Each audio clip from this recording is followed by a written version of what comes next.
Grounds లో తొలి సభ కేసీఆర్ గారు పెట్టిన సందర్భంలో తెలంగాణ ఉద్యమం ఉధృతం అవుతుంది అనేటువంటి విశ్వాసాన్ని యావత్తు ప్రపంచానికి తెలియజేసేటువంటి గడ్డ ఈ ఎస్ఆర్ఆర్ కళాశాల గ్రౌండ్స్.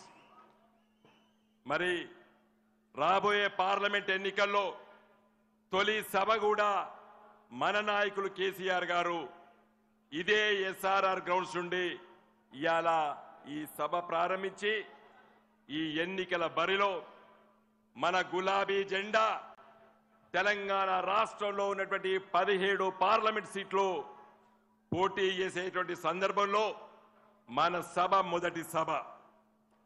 ఈ సభ ద్వారా చాలా విషయాలు చెప్పవలసి ఉంది. మీడియా ప్రపంచం ఉంది. కొంతమంది చెప్తున్నారు కేంద్రంలో బీజేపీ ఉంది, రాష్ట్రంలో కాంగ్రెస్ ఉంది, ఎందుకు గులాబీ జెండా అని అడుగుతున్నారు. నేను చెప్తున్నా ఇప్పుడే చాలా అవసరము. తెలంగాణ కోసం తెలంగాణ స్పృహ ఉండి, తెలంగాణ ఆలోచన ఉండి, తెలంగాణ ప్రజల సంక్షేమం కోసం, తెలంగాణ రాష్ట్ర అభివృద్ధి కోసం, తెలంగాణ రాష్ట్రానికి ఏ ఆటంకం జరగకుండా ఉండాలంటే గులాబీ జెండా ఎంపీలు ఈరోజు పార్లమెంట్ లో ఉండాలి. ఇప్పుడే చాలా ఆవశ్యకత ఉన్నది.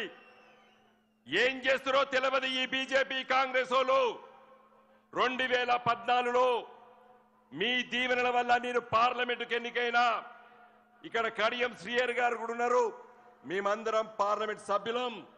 మొదటి రోజు మోడీ గారు తలకాయ పార్లమెంటు గడపకు ఆనిచ్చి పార్లమెంట్ లోపలికి వచ్చిండు. పార్లమెంట్ వాయిదా వేయించినటువంటి ఘనత గులాబీ జెండాది మొదటి రోజు.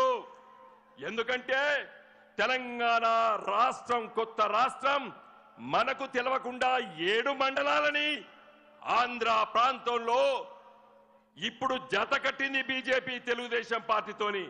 నాడు జతకట్టి చంద్రబాబు నాయుడు మాట విని తెలంగాణలో ఉన్నటువంటి 7 మండలాలు తీసుకుపోయి ఆంధ్రప్రదేశ్ రాష్ట్రంలో కలిపితే మన నాయకుడు కేసీఆర్ గారి ఆదేశాలను బట్టి మేము గొంతు చించుకొని ఆ రోజు పార్లమెంటు వాయిదా వేసినాం.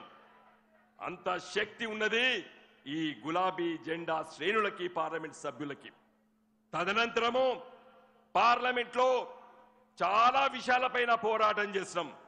మోడీ గారు ప్రధానమంత్రి 10 సంవత్సరాలు, 5 సంవత్సరాలు నేను ఎంపీ కరీంనగర్ నుండి, 5 సంవత్సరాలు బండి సంజయ్ గారు ఎంపీ.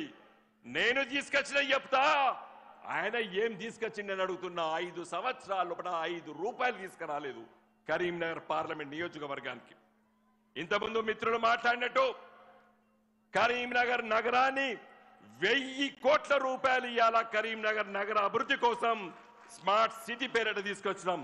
గౌరవనీయులు మన ముఖ్యమంత్రి కేసీఆర్ గారి సూచన మేరకు ఆ రోజు తెలంగాణకు 2 వస్తే హైదరాబాదు, కరీంనగర్, వరంగల్ అంటే హైదరాబాద్ నగరంలో ఉప్పేసి పొత్తు కుడతారు వాళ్ళు.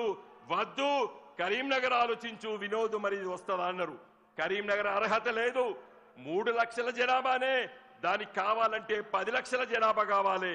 ఆ రోజు నేను, గంగుల కమలాకర్ గారు, ఆనాటి మేయర్ రవీందర్ సింగ్ గారు, మిగతా కార్పొరేటర్లు అందరం కూడా ఢిల్లీకి వెళ్లి వెంకయ్య నాయుడు గారు కలిసినాము.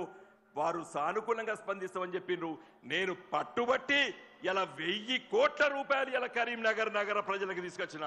ఎందుకు కరీంనగర్ నగర ప్రజలు ఓట్లు వెయ్యరు నాకు అడగదలుచుకున్నాను. ఈ వేదిక నుండి అడగదలుచుకున్నాను. ఇలా కరీంనగర్ నగరంలో ఏ రోడ్డు చూసినా కూడా, ఎంత వర్షం పట్టినా కూడా మీ చెప్పులకు ఇంత బురద కూడా అంటదు.